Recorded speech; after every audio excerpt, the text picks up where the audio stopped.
Já está ao vivo. Ok. Boa noite a todos que nos acompanham nessa live transmitida pelo Movimento Cultural Darcy Ribeiro de Santa Catarina, em conjunto com o PCdoB, na pessoa do nosso querido professor Lucas Ferreira. Eu farei aqui uma breve apresentação e, em seguida, a minha exposição.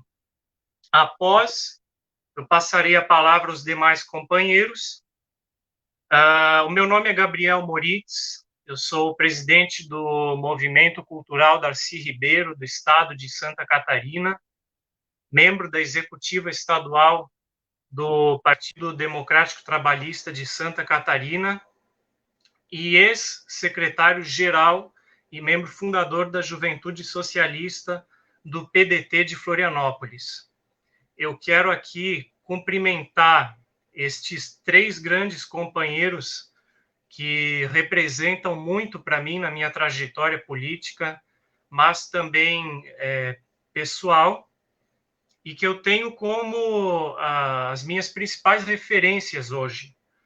O Wendel, meu grande irmão de trincheira de fé, fiel defensor do nosso PDT histórico, purista, assim como eu, que não tolera o pragmatismo, os princípios, não tolera qualquer tipo de mácula ao nosso programa, ao nosso estatuto. O Fábio, grande Fábio, companheiro, um amigo do peito, que não se resigna, não se submete e não tolera desvio sob hipótese alguma. Companheiro que vem me ajudando aí sobremaneira a construir o diretório do MCDR no estado de Santa Catarina, cuidando da parte de formação política, nosso secretário de formação política. E, finalmente, o nosso grande professor Lucas, pessoa por quem eu nutro especial admiração, meu amigo pessoal, que eu conheci no PDT, depois decidiu enveredar por outro caminho, por suas próprias razões, e que está aí lutando para galgar espaço na política, né, agora no PCdoB. Lucas, torço muito por ti. E já passando para o tema da nossa live, já que o tema é Brasil e nova ordem mundial, vamos ao que interessa. Pessoal, quando a gente fala em nova ordem mundial, não tem absoluto nada a ver com Illuminati, coisa e tal. O que nós vamos discutir aqui é essa reconfiguração global, o reset das relações geopolíticas entre os diversos países e de que modo o Brasil se insere nesse novo contexto estratégico do mundo pós-pandemia.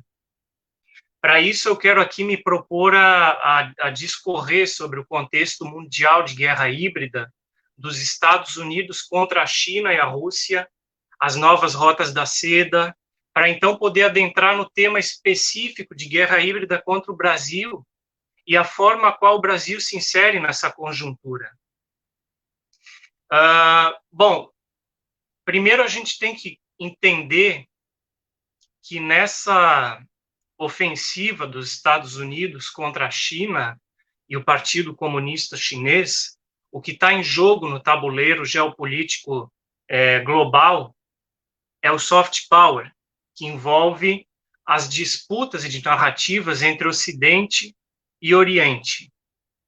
Essa versão oficial dos atlanticistas, além, é claro, da vassalagem brasileira, porque sim, o Bolsonaro, afinal de contas, é um fantoche, um títere do Pentágono, de que supostamente nós estamos diante de um vírus chinês, isso já vem perdendo espaço para outras hipóteses. Então, para quem ainda não percebeu, a diplomacia chinesa ela já mudou significativamente o tom e tem sim dado combate à guerra híbrida movida por Trump e Pompeu, que é o homem da CIA no Pentágono. Então, Pequim tem tem respondido a cada agressão promovida pela potência atlanticista, suscitando importantes questionamentos em relação ao, por exemplo, paciente número 0 do Covid, ou, por exemplo, por que a administração Trump se recusa a explicar o fechamento do Fort Detrick nos Estados Unidos, se esse vírus pode ter escapado desse laboratório, enfim, uma série de questionamentos que seguem sem resposta, porque certamente não é do interesse dos Estados Unidos e seus aliados exporem a verdade, se é que esta é a verdade, já que é tudo tão prematuro. Mas daí qual é a estratégia do Trump? É o diversionismo. Ora, dado o fracasso retumbante da política de enfrentamento contra o coronavírus nos Estados Unidos, se é que existe essa política de enfrentamento, só resta ao Trump, que visa a sua reeleição, partir para agressões e calúnias contra a nação chinesa. Ele precisa demonizar o país da Ásia Oriental para desviar o foco dos seus problemas domésticos, uma vez que a base social do Trump, que é composta essencialmente de soberanistas, nacionalistas, possui uma compreensão binária acerca da política em geral e é extremamente xenófoba. Ao contrário do Deep State, por exemplo, que já prefere rivalizar mais com os russos, e o Trump compreende que o único jeito de ganhar a próxima eleição é demonizando o inimigo externo, uma vez que a sua resposta à Covid-19 ela é absolutamente desastrosa. E daí, se nós pegarmos esses países que não se inserem no contexto OTAN, como China, Rússia, Irã, Vietnã, Coreia do Norte, Cuba, nós conseguimos entender o porquê desse desespero do Trump. Ora, a China enviou toneladas de insumos hospitalares, EPIs, máscaras e etc., para os mais variados países do globo. Aí nós temos o desenvolvimento da vacina chinesa, que será para o bem comum, não será Big Pharma, não vai ter jogo de bolsa incluído, fato já divulgado por Pequim. A China vai distribuir essa vacina como se fosse um genérico, especialmente para o sul global, que abarca o terceiro mundo e os países em desenvolvimento. E é importante frisar que os laboratórios chineses são laboratórios de ponta, que estão entre os melhores do mundo, ou seja, eles têm plena capacidade para promover essa mudança de paradigma. Aí você pega o Vietnã, zero mortes por Covid-19 e raríssimas contaminações. Cuba, a mesma Cuba que exporta medicina ao mundo, em meados de março, enviou uma brigada com dezenas de médicos que já haviam combatido o ebola na África para ajudarem na Itália, na região da Lombardia, que era até então o epicentro da Covid-19. A Rússia, da mesma forma, enviou centenas de médicos e aviões cargueiros com equipamentos para a Lombardia. Agora venceu a corrida pela vacina e já anunciou que vai fazer a vacinação em massa contra a Covid em outubro deste ano ainda. E o estado vizinho ao nosso aqui, o Paraná, já manifestou interesse em firmar uma parceria para produzir a vacina russa através do Tecpar, enfim. Então, em meio a tudo isso, eu pergunto a vocês, o que fizeram os Estados Unidos? O que fizeram os Estados Unidos, além de demonizar o Politburo chinês e financiar aquela ridícula incursão armada fracassada na Venezuela, com mercenários que foram capturados por pescadores venezuelanos.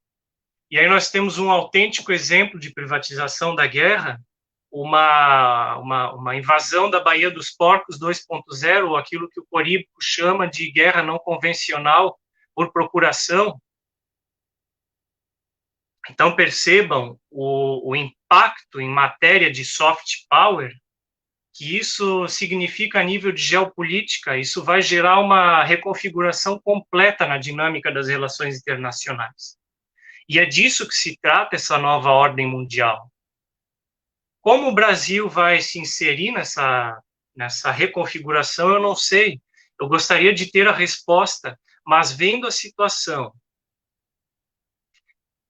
de desgoverno e de obliteração da diplomacia brasileira, com essa corja que está ocupando os altos escalões do executivo hoje no nosso país, e essa política ridícula e sem sentido de alinhamento automático com Washington,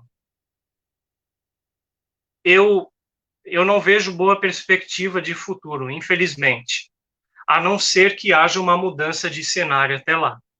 O Brasil hoje está em fase de ocupação da guerra híbrida promovida pelos Estados Unidos. E o Bolsonaro é um vassalo que se orgulha de ser vassalo, que bate continência para a bandeira estadunidense, se diz patriota, mas tem ódio do povo do seu próprio país e está promovendo uma verdadeira política de eugenia, de genocídio contra todos nós brasileiros. É uma carnificina. Ele está mandando o povo para a cova com as suas omissões e a sua insistência em normalizar essa pandemia. Ele não poupa nem os profissionais de saúde que estão na linha de frente, médicos, enfermeiros, não poupa os indígenas, e seguimos sem ministro da saúde de fato. Enfim, algo surreal, que não poderia ser pensado, eu acho que nem pelos autores das principais obras anti-utópicas do século XX. Então, a grande pergunta que paira é: de que lado nós, brasileiros, estaremos inseridos nessa nova dinâmica mundial?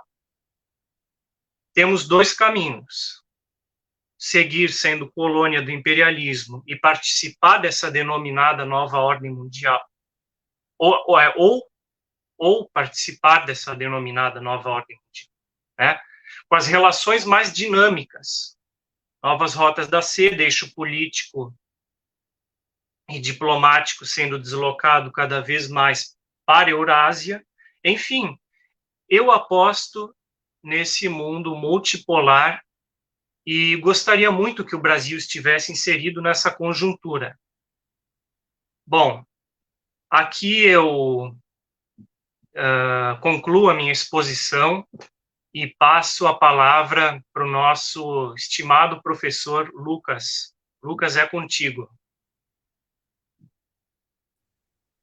Uma boa noite a todos e todas que nos acompanham. É uma grande satisfação estar aqui com os companheiros do PDT nesse momento tão importante da história nacional. Apesar de todas as dificuldades, se nós olharmos a história do Brasil, nós vamos perceber que de 1930, da Revolução do Getúlio, a 1980, o Brasil foi um dos países do mundo que mais cresceu, como bem lembra o economista Inácio Rangel. O Brasil criou empresas de porte mundial, como a Petrobras, a Vale do Rio Doce, a Embraer, e construiu um dos polos industriais mais poderosos do mundo, produzindo automóveis, ferrovias, equipamentos portuários e itens extremamente sofisticados. Construímos instituições como a USP, como a Unicamp, como o ITA. A Revolução de 30 foi o start da construção de uma grande nação, que fez com que a diplomacia americana com Henry Kissinger, nos anos 80, dissesse que era preciso bloquear o crescimento de um Japão ao sul do Equador. A grande questão é que essa história que começa com a Revolução de 30 e vai até os anos 80 passa por uma grande virada marcada pelo neoliberalismo. A partir de 89, principalmente a partir de 89, com a derrota do Brizola e do Lula nas eleições, o Brasil mergulhou num caos total. As grandes empresas começaram a atravessar processos de privatização e se instalou algo chamado de tripé macroeconômico, que foi uma grande maldição jogada sobre o povo brasileiro. O Plano Real significou uma ruptura com a tradição de crescimento que o Brasil sempre teve. Juros extremamente altos, deslocando capitais produtivos para a esfera financeira, uma taxa de câmbio que fazia com que a indústria brasileira não tivesse condições de competir com o estrangeiro, e economias de gastos públicos para sustentar o enriquecimento ilícito de dívidas públicas. Dinheiro do SUS, dinheiro da educação, dinheiro da segurança, das infraestruturas, começou a ser deslocado para um pagamento de uma dívida cheia de fraudes, como já denunciou a professora Maria Lúcia Fatorelli. E o Fernando Henrique foi o grande príncipe da privataria, não é? Mas é importante fazer um raciocínio que eu sempre tento lembrar. A República Nova no Brasil, que emerge depois da ditadura militar, tem duas grandes instituições. A primeira é a Constituinte Cidadã. Essa Constituinte garante que todo brasileiro tem o direito à dignidade, a uma casa para morar, a uma escola para estudar, a alimentação, a habitação, e etc. É uma Constituição extremamente positiva, democrática. E, por outro flanco, outra instituição da República Nova é o Plano Real, que é recessivo. E a grande questão é, ou a Constituinte Cidadã engole o Plano Real, ou o Plano Real engole a Constituinte Cidadã. Uma instituição não consegue conviver com a outra, porque uma é democrática e exige um Estado Nacional Desenvolvimentista, e outro é neoliberal e não consegue manter um estado de bem-estar social. A única exceção à regra que nós temos é no governo Lula. Tínhamos um período de crescimento gigantesco da economia mundial, a China com uma economia pujante, levando o mundo para frente, a Índia e outros países mais, mas principalmente a China. E dentro desse contexto, o PT conseguiu, por um lado, manter a Constituinte Cidadã, fazendo coisas muito positivas, como Bolsa Família, o Minha Casa Minha Vida, Luz para Todos, e um belo portfólio de políticas públicas, o PAC, que jogavam a economia brasileira para frente e garantiam a Constituinte Cidadã, mas, com a outra mão, mantinham taxas de juros extremamente altas, mantinha uma política de valorização cambial que não favorecia a indústria nacional, que foi depredada por produtos importados. Então, o PT fez políticas públicas para que os operários no Brasil, para que o povo brasileiro consumisse artigos importados, porque não tinha política industrial. Mas o Lula foi levando, porque o contexto internacional permitiu. Assim que aconteceu uma queda das commodities, que estava facilitando um pouco a vida do Brasil aí com a exportação de minério, de petróleo e de outros itens mais, a presidente Dilma foi forçada a ameaçar o Plano Real, porque não foi mais possível manter o equilíbrio Constituinte Cidadã Plano Real, e a presidente Dilma foi obrigada a tentar derrubar o Plano Real. Então, ela derrubou pela metade as taxas de juros, facilitou o câmbio, acabou com a questão dos tetos de gastos, né? Inclusive, diminuiu o spread bancário, tocou Caixa Econômica e Banco do Brasil a competir para valer e a forçar os bancos privados a se ajustarem a um mundo civilizado, coisa que eles não gostam de fazer. E, na minha opinião particular, na medida em que a presidente Dilma se coloca como uma ameaça ao Plano Real e ao neoliberalismo no Brasil, ela é derrubada num golpe sinistro organizado pelos Estados Unidos e operacionalizado por figuras aí do quilate do Sérgio Moro e tantas outras. Evidentemente que a gente pode falar de várias inabilidades políticas no processo, obviamente isso aconteceu, de certo sectarismo, de certas flexibilizações, mas o que eu coloco aqui é o que eu considero como fator preponderante. Não estou dizendo que foi só isso, mas eu acho que esse é o fator preponderante. E de lá para cá, com o Temer e com o Bolsonaro, o que a gente tem é uma devastação completa da Constituinte Cidadã. Se cria uma camisa de força, que é o teto de gastos, que é algo genocida. Investimentos em saúde precisam ser feitos. Nós vivemos num país ainda com muitas demandas sociais, que precisa crescer, e o teto de gastos impede tudo isso. As universidades são atacadas, o Sistema Único de Saúde é atacado. E no caso particular do Bolsonaro, nós temos uma triste ascensão da ideologia nazista, algo que a gente achou que tinha sido solapado pela União Soviética lá em 45, mas parece que saíram das catacumbas vários zumbis e começam a defender pressupostos anticientíficos e a praticar violência em mil situações, como, por exemplo, na escola em que eu trabalho, a gente está passando por uma situação assim, mas que se repete em vários casos no Brasil. É um governo envolvido com a milícia, é um governo envolvido com os interesses corporativos dos Estados Unidos e que, infelizmente, acaba ainda tendo muita ressonância na população. Uma mensagem importante que eu quero aproveitar para deixar é que eu penso que chegou a hora de a esquerda refletir. Eu vou até melhorar. Do campo nacional popular, refletir. Por que chegamos a essa situação? O PT precisa fazer autocrítica e todos nós precisamos fazer autocrítica. Como permitimos que o país chegasse nessa situação? Muito mais do que colocar o A é melhor que o B, ou melhor que o C, ou melhor que o D, a gente tem que se organizar, aumentar a nossa influência popular, entender o porquê chegamos até aqui e construir uma grande frente patriótica para derrubar o Bolsonaro. O Gabriel menciona muito bem as questões ligadas à Covid. O governo, de fato, é responsável pelo genocídio. São mais de 100 mil mortes. O governo está negando as orientações médicas e, portanto, aumenta as mortes. E também está estimulando um comportamento antissocial e fascistoide. A gente tem visto aí nos jornais várias situações, a do motoboy, a do fiscal lá do Rio de Janeiro, etc. O Bolsonaro é culpado por isso, porque ele fica estimulando atitudes antissociais da população e, portanto, é culpado do genocídio, né? E eu penso que, graças a isso, o Bolsonaro vai perdendo popularidade também. As mortes são muitas, a economia está fragilizada e acaba que a gente tem que se colocar como alternativa ao que está colocado em meio à crise. A gente tem que tentar enxergar quais são as pautas populares e não ter medo de enfrentar. Eu sempre brinco com uma questão em particular, eu não costumo falar isso online, mas eu vou tomar a liberdade do momento. Por exemplo, é evidente que a defesa dos direitos humanos é fundamental, é decisiva à democracia, é um salto civilizatório.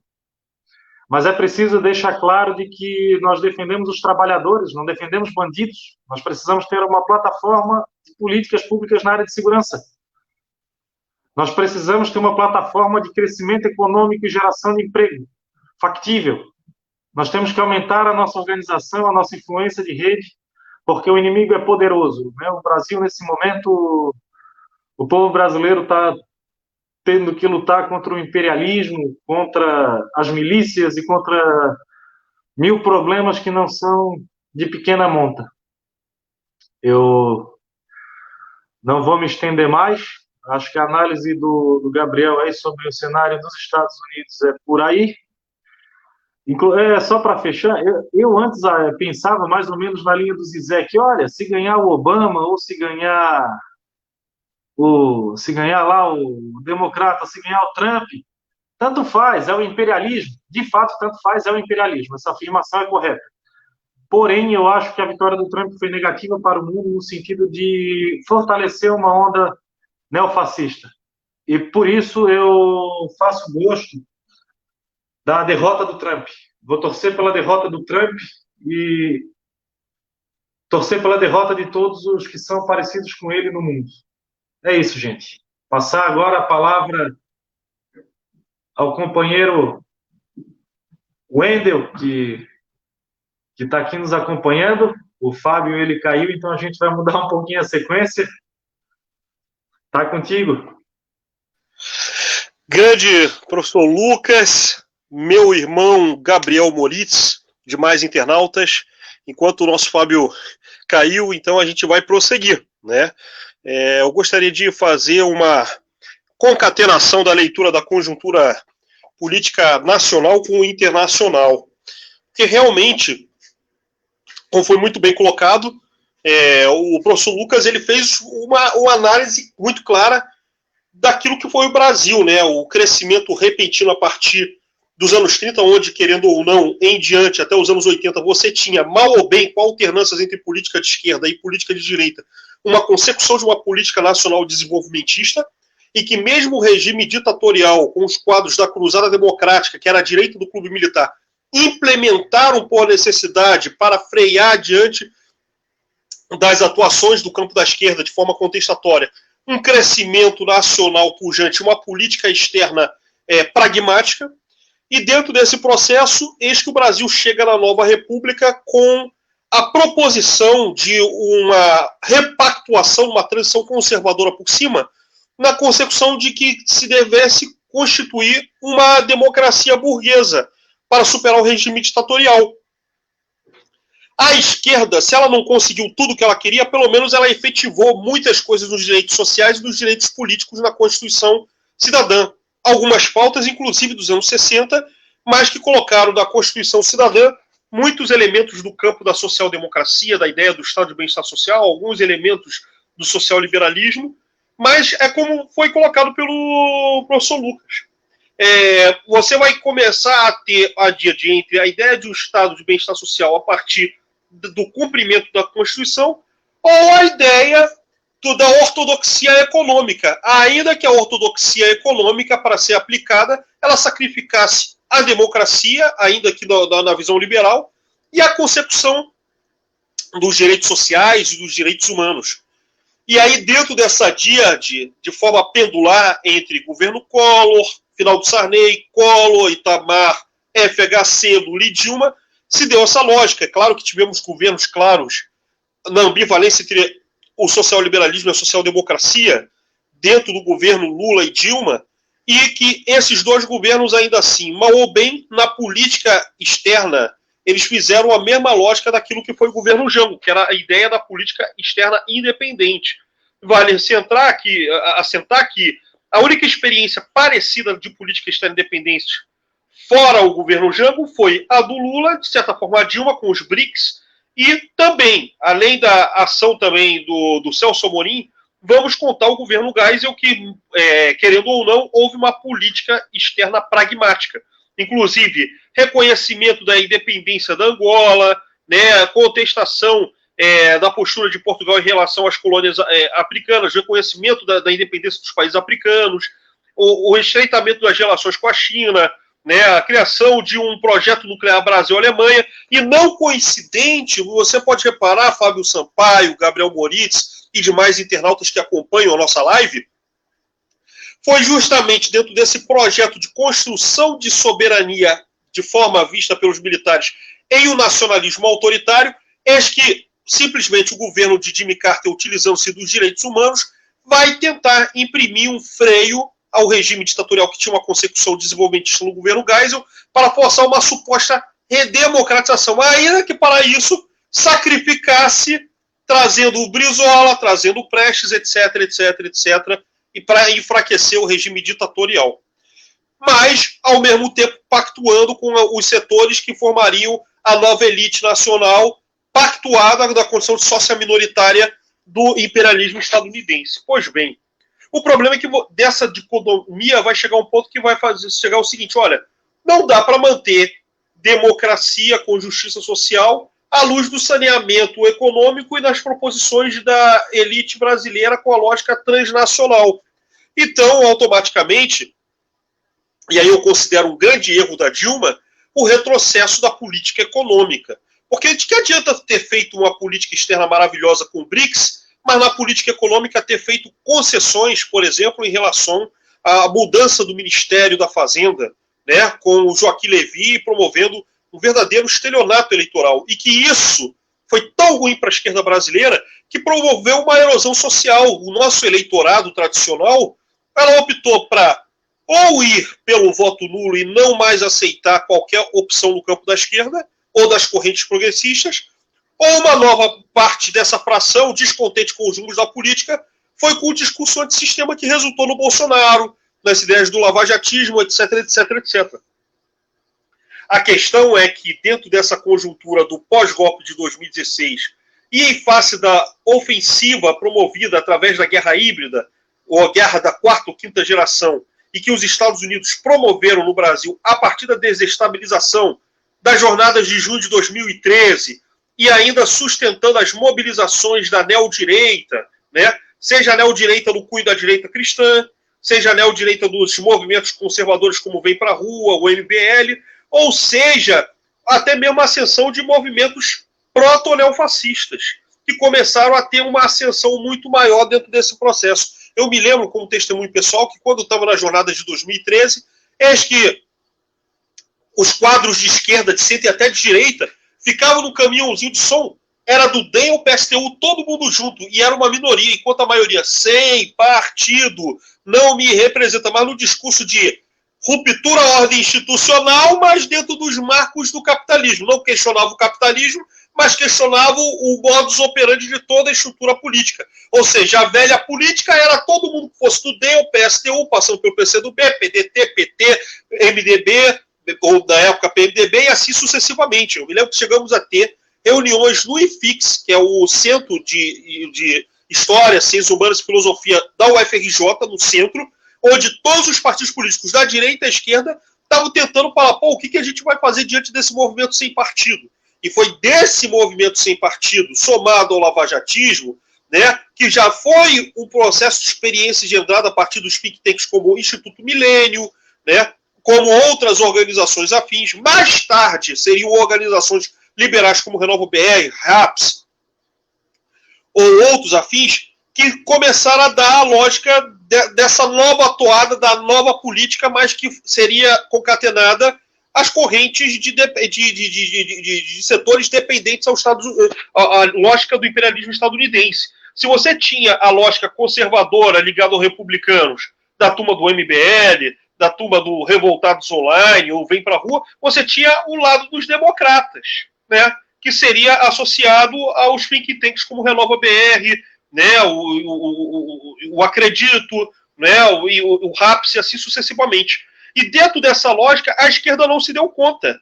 Porque além do processo de erosão social diante da política equivocada econômica da Dilma no segundo mandato, de quebra ainda tivemos a infiltração dos setores de think tanks em partidos de esquerda.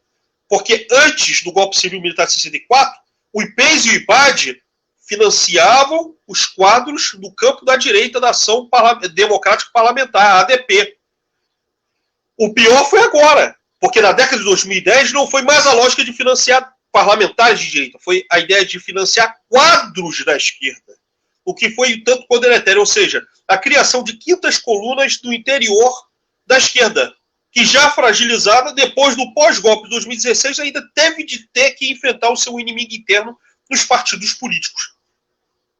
Se você começa a operar essa questão da pinça, da lógica da pinça internamente no Brasil, e com o advento do lavajatismo, e que geraria o discurso da antipolítica no campo da direita na eleição do Bolsonaro, por sua vez a esquerda, renunciando a sua visão nacional popular, ou a visão classista na perspectiva marxista-leninista, se tornou o arremedo de uma esquerda liberal, que mais faz críticas ao governo Bolsonaro pelo aspecto moral, e não pela questão estrutural das deficiências do Brasil, e ao mesmo tempo da dependência do Bolsonaro ao imperialismo estadunidense. Por exemplo, temos agora o caso Banestado revivido, da que foi dos anos 90 para o 2000, e ao mesmo tempo a lista VIP da Odebrecht, onde o Lula teve a possibilidade de fazer esse pedido da Suíça, que foi recusado, mas que volta e meia até o judiciário está fazendo a cortina de fumaça. E a esquerda peremptoriamente está se silenciando. Aliás, é um silêncio que é um arco de aliança, da aliança ao Brasil e do DEM e do PP, e que vai até PDT, PT, PCdoB, PSOL, PSB, UP.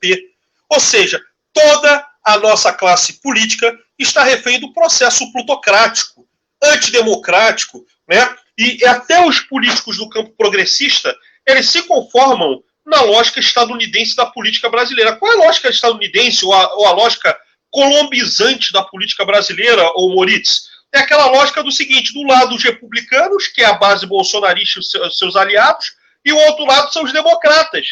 Só que não tem a agenda nacional popular, é só a agenda quando muda de direitos humanos, sob a ótica liberal comportamentalista, e pronto, acabou. Então essa que é a lógica da política. E sabe o que está vendo o Fábio Sampaio e o professor Lucas, da lógica dentro desse processo do governo Bolsonaro?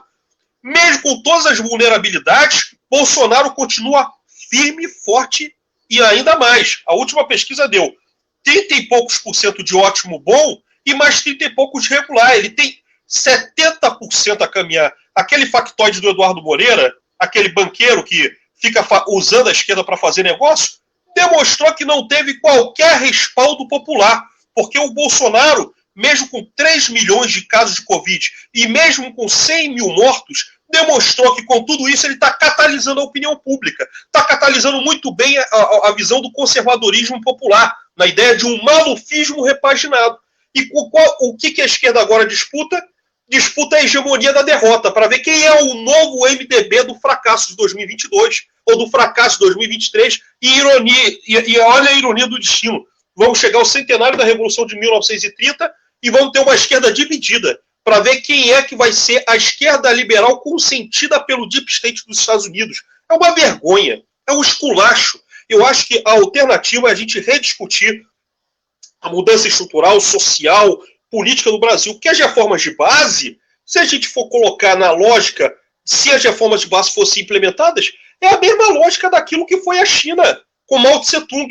Vocês acham que o socialismo dele lá na China foi o quê? Foi a percepção de uma concepção nacional popular numa etapa de uma transição do fomento do capitalismo chinês a médio e longo prazo para depois fomentar, quiçá, a perspectiva de um socialismo pleno, na concepção marxista. Então, minha gente, a realidade é o seguinte: a gente nem para fomentar o capitalismo nacional voltado com a ideia de redistribuição de renda para o povo brasileiro tivemos a capacidade. Tivemos 13 anos.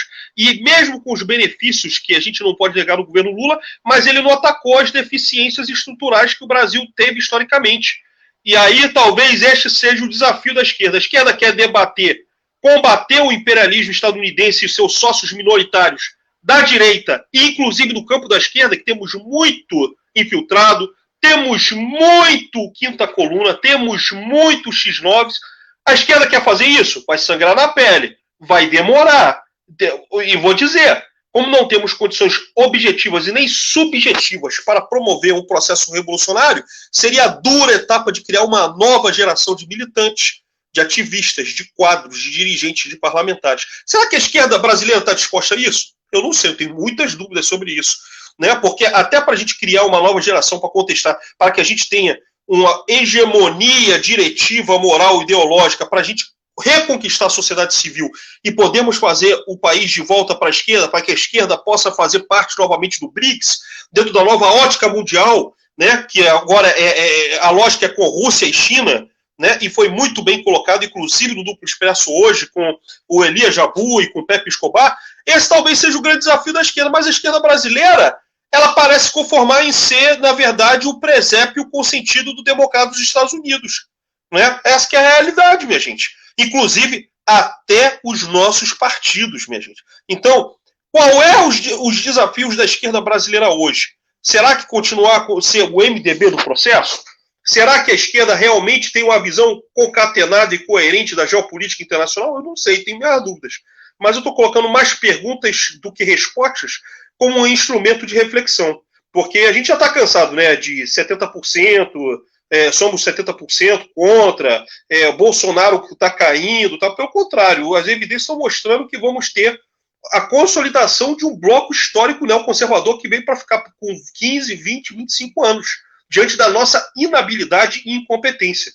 Desculpa eu estar falando, sendo o profeta do apocalipse, mas infelizmente as condições subjetivas e objetivas da conjuntura nos apontam para um cenário em nada alvissareiro. Então é pelo menos para início de conversa, gostaria de colocar essas pontuações. Aí depois sim eu posso fazer a análise de conjuntura internacional.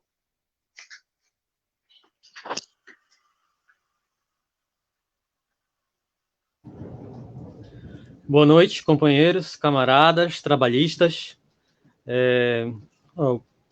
O camarada Gabriel já me apresentou, sou Fábio Sampaio, já fiz parte da JS, Juventude Socialista, aqui em Florianópolis, e agora eu sou secretário de Formação Política do MCDR de Santa Catarina. E estou trabalhando junto com o camarada Gabriel e os outros camaradas, Pedro Teixeira, Janete Teixeira, Pedro Milberstedt, companheira Janaína, todos para construir o movimento cultural Darcy Ribeiro aqui no estado de Santa Catarina. E você não é profeta do apocalipse, camarada Wendel. Eu sempre acompanho, todas as segundas-feiras, a sua participação valiosa no Duplo Expresso. Você mostra que o PDT não é pelego, pelo menos não na sua totalidade, né? Infelizmente.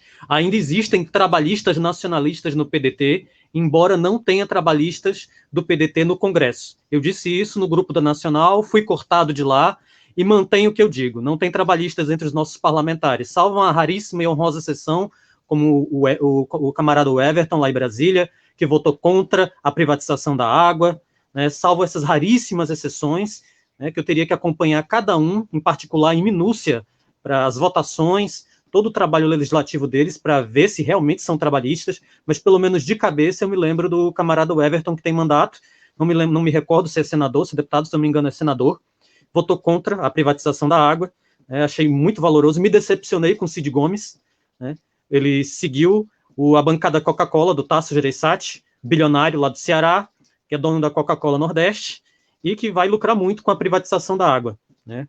Tem a CAGES lá do Ceará, que ele agora está trabalhando para privatizar, ele quer pôr a mão, ele pessoalmente, se não a própria Coca-Cola americana, estadunidense. Mas, voltando para a geopolítica, né, eu vou começar pelo mundo para chegar no Brasil. China. Por que a China é tão importante? Por que a China já superou os Estados Unidos em poder de compra, em paridade de poder de compra, a China já é o maior PIB do mundo, já é a superpotência econômica mundial, e ela está no modelo híbrido de capitalismo e socialismo, abandonou o modelo maoísta puro, nos anos 70, e abraçou o pragmatismo econômico, mas manteve os direitos sociais, manteve as garantias sociais de ter toda a população trabalhando, produzindo. O único regime no mundo que tirou 400 milhões de pessoas da miséria, em menos de 30 anos. Até o camarada Wendel, que já é doutorado em História, já pode me dar aula aqui na UFSC, meu sonho, ter aula contigo aqui na Federal de Santa Catarina, pode me corrigir se estiver falhando em algum dado. Eu sou só um estudante de História, da graduação, da 6ª fase, por isso eu vou falhar em alguns dados, vai ter algumas imprecisões na minha fala, vou falar de uma forma general, de forma generalizada. E a China, eu vou para o século XIX, para explicar a China de hoje em dia. A China sempre foi o centro do mundo, sempre foi o império mundial, o reino do meio, é tanto que China, no chinês, no mandarim, quer dizer estado do meio, reino do meio, no chinês tradicional. Sempre foi, por milênios, a principal potência mundial. O Império Romano era periferia do Império Parta, que por sua vez era periferia do Império do próprio Império Chinês. Então, Roma, que o Ocidente se vangloria desse passado glorioso, desse alicerce, era só uma periferia da periferia. O centro do mundo sempre foi a China. E no século XIX, os chineses, eles acostumados em ser o centro do mundo, eles não se prepararam, eles não viram a ascensão do Ocidente, do câncer, do imperialismo ocidental. E o imperialismo britânico foi se infiltrando. E o que eles fizeram? A Inglaterra, que era os Estados Unidos do século XIX, fez o que os Estados Unidos e a CIA fazem com a América Latina e o Sul global. Droga, ópio. Hoje em dia é cocaína e heroína. Naquela época era o ópio, fizeram a guerra do ópio. Eles danificaram a estrutura social e cultural da população chinesa, contaminaram a sociedade chinesa com o tráfico de droga. A Companhia das Índias Orientais Britânica fazia isso, fazia o tráfico do ópio para a China, e a população chinesa se viu, estava todo mundo viciado em ópio. E quando o governo chinês viu que tinha que fazer alguma coisa e foi reagir e proibir o contrabando britânico dentro da China. Aí teve a Guerra do Ópio, em que a China foi invadida, foi humilhada, foi obrigada a assinar um tratado vergonhoso, em que ela se pôs de joelho diante das potências ocidentais. E aí já entrou os Estados Unidos, o primeiro pezinho de imperialismo na China. Ele entrou já no século XIX, ele teve a sua primeira participação. Já entrou na China, junto com França, Holanda, Alemanha, Portugal, tudo isso. E sendo a Inglaterra o principal dona da área de influência econômica. E aí começou o século de humilhação chinês. O século de humilhação, que é o que o Brasil está vivendo agora. Nós começamos o nosso século de humilhação. Já com Figueiredo, general traidor, já no final da ditadura militar. Geisel foi o último governo nacionalista, por isso foi sabotado. Aí fizeram entrar o Figueiredo, já que não entrou o Golbery. Os Estados Unidos queriam que entrasse o Golbery. E qual era o plano? Criar no Brasil uma pseudo-esquerda, uma oposição controlada, a versão brasileira do Partido Democrata, que é a farsa, aquela farsa, aquele embuste que é o PT, o Partido dos Trabalhadores. Eu tenho todo o respeito pela base petista, pelos trabalhadores, pela base, o militante de base, o filiado, o jovem, a dona de casa, o trabalhador de fábrica, que está no PT, que tem a sua ligação afetiva e histórica de vida, suas experiências de vida com o PT. Eu tenho todo o respeito por essa base, mas eu não tenho nenhum respeito pela cúpula, nem mesmo pelo Lula. E pela canalha da Dilma, menos ainda. Aquela canalha traidora que entregou o Brasil para a guerra híbrida norte-americana. Ela é uma canalha, eu nunca vou retirar o que eu digo, ela pode me processar que ela quiser, se ela quiser, eu não tenho medo. O Putin, em pessoa, ligou para Brasília, ligou para Dilma, avisando que a NSA tinha colocado todo o aparato dela de guerra híbrida concentrado no Brasil, focado no Brasil, depois de ter feito, depois da Ucrânia, depois da Líbia, e depois de ter tentado na Turquia, ela tentou fazer no Brasil. E a Dilma o que faz? Entrega de bandeja o Brasil para a Lava Jato, para o lawfare da guerra híbrida. Porque a guerra híbrida se dá de várias formas. Eu recomendo todo mundo ler e reler Guerras Híbridas, de Andrew Koríbico, do Instituto de Relações Internacionais de Moscou. Ele é um estadunidense de ascendência russa, que se radicou na Rússia, e ele destrincha, e ele explica com genialidade, de uma forma didática, que dá para todo mundo entender, nesse livro que eu comprei, Guerras Híbridas. Vou fazer o merchan mesmo, eu não estou ganhando nenhum por fora, estou fazendo... Se você... ótimo, companheiro, é isso mesmo, muito bom. Se você quer fazer luta de verdade, quer lutar pelos interesses nacional populares do Brasil e de qualquer país da América Latina e do Sul Global, se você quer lutar contra o imperialismo e contra a plutocracia e o capital financeiro internacional, você tem que ler esse livro. Primeiro, se você é trabalhista brasileiro, se você é peronista argentino, se você é bolivariano venezuelano, se você é cardenalista americano, se você é do Sul Global, você tem que ler o Guerras Híbridas, entendeu? Você tem que saber como lutar. A guerra híbrida é o seguinte, a CIA, a NSA, o FBI, o Departamento de Justiça dos Estados Unidos e os agentes privados da CIA, que são o Jorge Soros, o Pierre Omidyar, os financiadores de onguinhas que ficam fazendo primavera cirandeira no Sul Global, na Europa Oriental, tentam entrar na própria Rússia, mas o Putin, seguindo o Guerras Híbridas, seguindo também o cara lá que escreveu a Quarta Teoria, que eu não concordo muito, mas ele tem muita coisa que se aproveita, e ele elogia o trabalhismo brasileiro, diz que é a melhor saída para o Brasil, segundo o autor da Quarta Teoria, é o trabalhismo, que nós somos os representantes históricos, nós a minoria do PDT, nós que somos o PDT histórico. E eu tenho a audácia de reclamar e de me reivindicar PDT histórico, mesmo tendo entrado ontem, porque 2 anos na história do Brasil é ontem. Eu estou no PDT há 2 anos e eu sou da corrente histórica, que é liderada nacionalmente pelo Wendel Pinheiro. Wendel Pinheiro, você é meu líder nacionalmente, você representa o PDT histórico de Alberto Pasqualini, é o PTB de Vargas, PTB de Brizola e de João Goulart. Você me representa. Eu sou da corrente que você lidera, informalmente, por mais que você diga que não, mas informalmente você é o líder do PDT histórico de Alberto Pasqualini. Tá ligado? E é o seguinte, eu faço parte, eu me reivindico trabalhista, eu sigo o pensamento de Alberto Pasqualini, Cadernos do Povo, pensamento do Brizola, eu sigo tudo isso.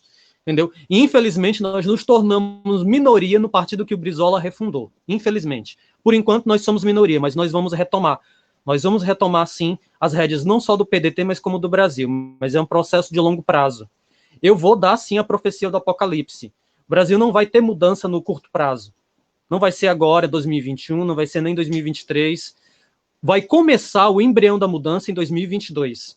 Provavelmente, Bolsonaro vai se reeleger, porque o Bolsonaro está fazendo um emparelhamento, coisa que o Rubem Gonzalez está avisando faz tempo, e a esquerda não quer escutar. Ele está se emparelhando com as classes populares, com o interesse popular. Quais são os interesses da população, gente? O interesse que, que a esquerda relegou para quinto plano, segurança pública. A classe trabalhadora, ela quer segurança, ela quer ser defendida. Outra, o PT pseudo-esquerda, PT que nunca foi de esquerda, que na verdade é um puxadinho do Partido Democrata dos Estados Unidos, é uma criação, um embuste do general Golbery para ter uma oposição controlada e para não deixar o Brizola ganhar a eleição de 89, foi essa a função do PT, foi para isso que o PT foi criado.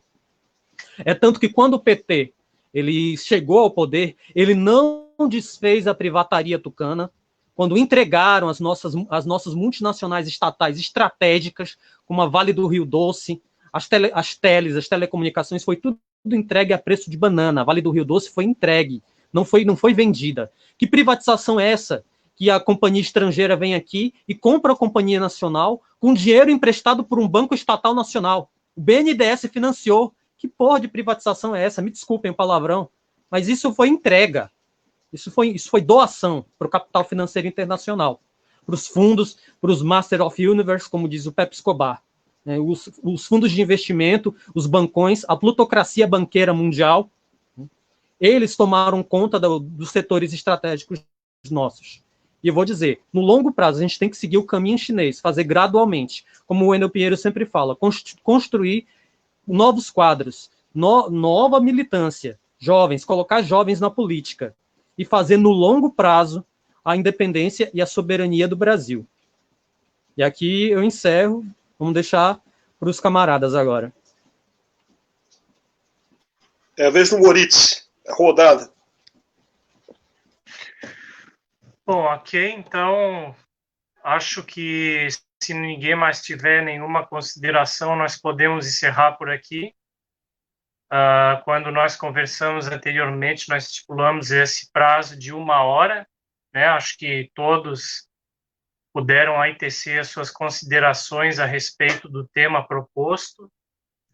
E não havendo mais nenhuma consideração a ser feita, acho que já podemos dar por encerrada essa transmissão ao vivo de hoje. Quero agradecer ao professor Lucas, quer falar, pois não, professor, pode. O Gabriel só pediu uma parte rápida pela contundência aí do companheiro. De fato, eu entendo muitas posições. Acho que não houve direção política suficiente para impedir essas primaveras de think tanks construídas pelo imperialismo. Falhas graves que trouxeram o país até aqui. Mas, por outro lado, eu creio que a gente vai ter que fazer um grande esforço de aglutinação no campo popular e vai exigir uma reinvenção de todos nós, no sentido de construir algo como a Frente Ampla no Uruguai, como o bloco que restabeleceu o kirchnerismo na Argentina. A gente vai ter que adotar uma postura de generosidade uns com os outros, porque os nazifascistas controlam o país, né? E mesmo concordando com críticas, eu não vejo outra saída. Não vejo outra saída que não a reinvenção de todo o campo nacional popular, no sentido de enfrentar esses think tanks, de enfrentar essa estratégia de primaveras que o livro Guerras Híbridas coloca, que é um livro maravilhoso. E muitas vezes, para isso, a gente vai ter que tentar ver o que tem de positivo no PT, o que tem de positivo no PDT, o que tem de positivo no PCdoB, mais que alguns aspectos que não são tão positivos, embora que possam ser verdadeiros. Eu acho que esse esforço é importante nesse momento de destruição nacional que todos nós concordamos que está acontecendo. Só essa ponderação. Eu vou ficar por aqui, agradecer a presença de todos e todas e passar a palavra aí para que os camaradas façam as ponderações finais e se despeçam também. Quero corroborar e concluir a minha fala dizendo o seguinte: realmente, Lucas, o diagnóstico que você colocou é esse. As feridas do passado elas já aconteceram, agora temos que resolver de hoje para frente. Qual é a alternativa? Buscar uma frente nacional popular com todos os setores nacionalistas, patrióticos e democráticos que queiram passar limpo o Brasil e queiram uma proposta de emancipação nacional. E aí, para vencer o bolsonarismo, são duas tarefas. A primeira você já colocou, e muito bem. Primeiro temos que disputar internamente nos nossos respectivos partidos. Buscar o que tem de melhor no PT, no PDT, no PCdoB, no PSOL, no PSB, na UP, nas outras correntes, e denunciar os quinta-colunas. Quinta-colunas esses que, inclusive, fazem o jogo do bolsonarismo, mesmo dentro dos partidos políticos. Ou colocando pautas liberais, ou começando a dialogar no teatro de sombra com outros. Até o Moritz deve se lembrar da postagem de um cara que era dirigente estudantil a nível estadual em Pernambuco, o cara dirigente, né, do movimento estudantil, o cara do nada, por conta de olhar o processo de Secretaria Nacional de Juventude do governo Bolsonaro, desdém da esquerda, das suas origens, e começa a flertar com a Damares Alves, etc. e tal. E aí deu a virada total do processo. E assim, outros setores, quantos que não tem dentro do PT que fazem o jogo, né, do imperialismo, inclusive desconversando sobre a questão do Banestado, ou a questão da lixa da Odebrecht, né? Quantos dentro do PDT não levam a sério a questão da emancipação nacional, achando que é tema demodé e tudo, sobre a questão do imperialismo estadunidense, e assim vai. Todos os partidos têm seus problemas internos, mas temos que descobrir aqueles que estão dispostos a construir o processo de emancipação nacional em prol de uma agenda democrática popular, nacionalista e que possa combater o imperialismo estadunidense, dentro dessa nova chave de uma configuração política onde o Brasil tem a sua importância política no cenário internacional e que possa confluir, inclusive, nesse novo bloco da Rússia e China, que nós estamos até conseguindo fazer no governo Lula e parte do governo Dilma, só que por conta do golpe de 2016 mudou-se toda a nossa configuração. E talvez seja esse grande desafio.